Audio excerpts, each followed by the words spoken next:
Hi, I'm Bob Fernekees. I'm here at CRM Evolution 2013 with Ann Ruckstuhl from LiveOps, the Chief Marketing Officer. Yes. And I just want to ask you a few questions today. Go for it. Okay.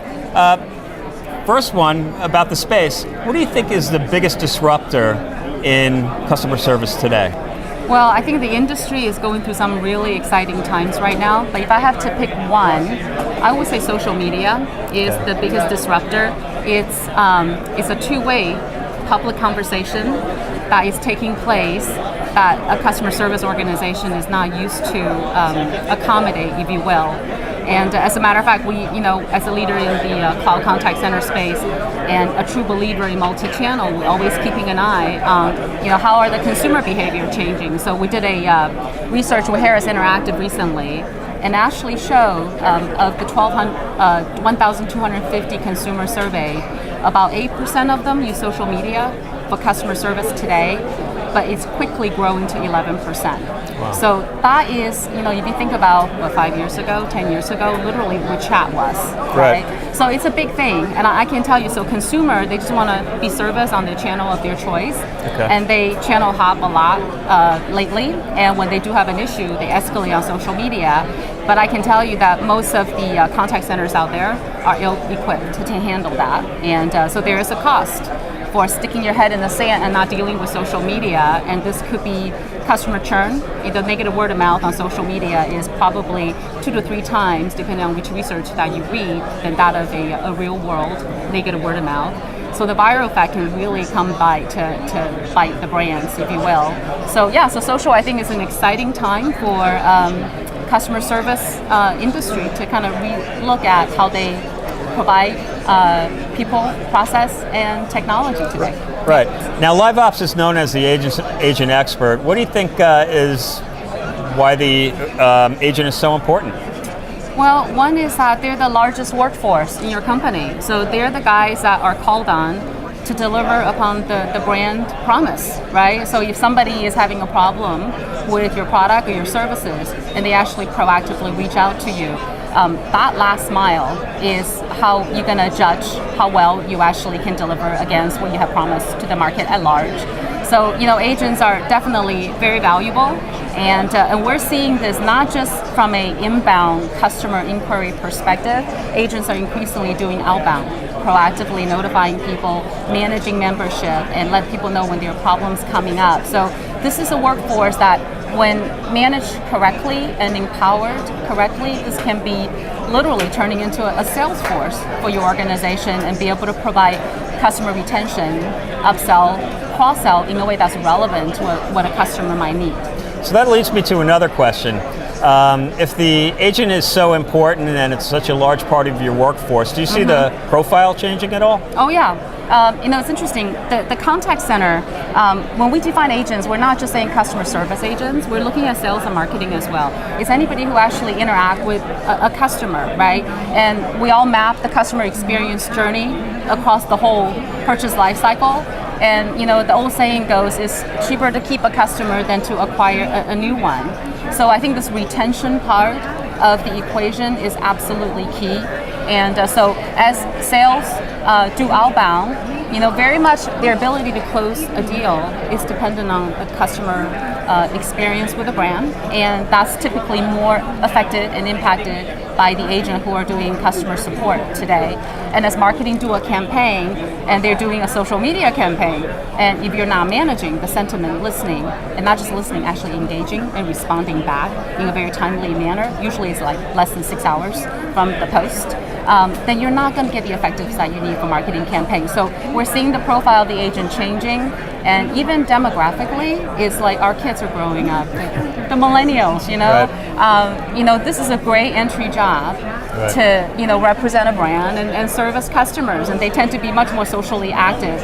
And we're watching that generation coming into work nowadays, and they're saying that, hey, I got my mobile device, I got my iPad, you want me to just check them at the door, come in, and I'm sitting in front of this green screen, with legacy technology, and I've been told that I can only do calls, or I can only do chat or email, and they're ambidextrous. They are used to, communicate across all kinds of different ways. So they're asking for tools that matches their skill set. So I think depending on the industry you look at, the average age typically are like late 20s, early 30s in terms of an entry point, and the churn rate or the not churn rate, the agent attrition rate, it's very high. In the retail industry, can be upward of 50%. Wow. Can you imagine? I mean, if you can't keep your agents challenged so that the technology doesn't stand in the way, but rather enable as they should, how much more productivity that you can get out of these guys. So we did the research of just giving them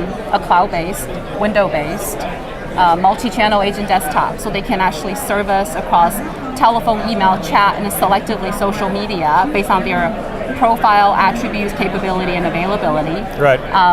We're watching their productivity go up as high as 50%. The retention rate goes up by 10%, and their ability to convert actually goes up as well. So we measure first contact resolution. So on the average, we're looking at a 50% increase on that front as well. So the dollar sign that come out of this is significant. I believe it. Yeah, so it's quite interesting to watch the evolution of not just the technology, which is really there to enable the people. The people are changing, for sure.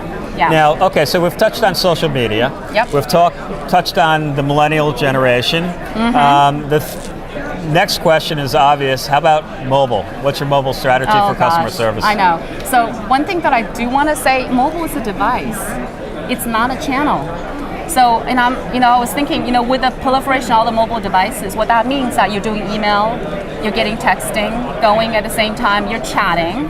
So you're doing all kinds of different things. So for us, we don't treat mobile as a channel, but what we do know is the fact that because the mobile capabilities, people are communicating more. So the incoming volume coming into a brand, to a contact center, has increased exponentially. And it turns out these consumers are, if they don't get an answer on email, they wouldn't hesitate twice, go onto your Facebook or tweet out looking at your handle or some hashtag keywords to either compliment, more likely to trash you, right? So you have to be able to understand, you, Bob, have communicated with a brand 3 different ways within 1 hour, and I need to see the interaction.